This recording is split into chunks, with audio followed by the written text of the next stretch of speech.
देश को आज़ाद हुए लगभग अब 75 वर्ष से अधिक समय हो गया है।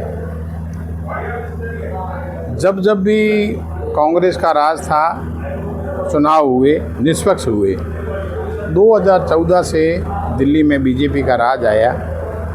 इन लोगों का देश की आज़ादी में, उसके बाद में देश के विकास में कोई रोल नहीं था। इनके हमेशा नेगेटिव दिमाग चलता है।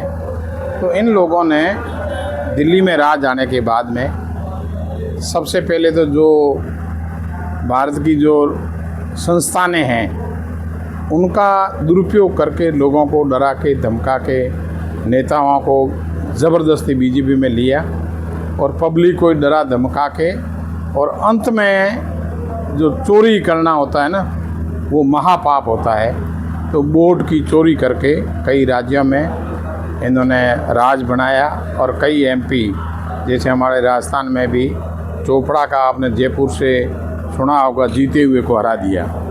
तो ये इसके लिए हवाई बातें नहीं हैं। विपक्ष के नेता अभी जो दिल्ली में राज है उसके, हमारे पार्टी के मुखिया राहुल गांधी जी ने डॉक्यूमेंट्री प्रूफ चुनाव आयोग के सामने और राज के सामने पेश किए। तो चुनाव आयोग की वकालत बीजेपी पार्टी कर रही है। तो आप देख लो, सब कुछ जनता के सामने है। तो हम जनता तक ये बात पहुंचावे। जनता भारत की बहुत होशियार है, लेकिन ये क्या कि आलस बहुत लेट उड़ाती है। तो अब की बार जनता को पूरा कह रखा है। तो ये आने वाले जो भी भारत में राज्यों के चुनाव होंगे, लोकल बॉडी के चुनाव होंगे और देश के चुनाव होंगे, इसमें इनके गद्दी छोड़, हमारे कहने से तो छोड़ेंगे नहीं, पर पब्लिक इनको गद्दी छोड़ा देगी।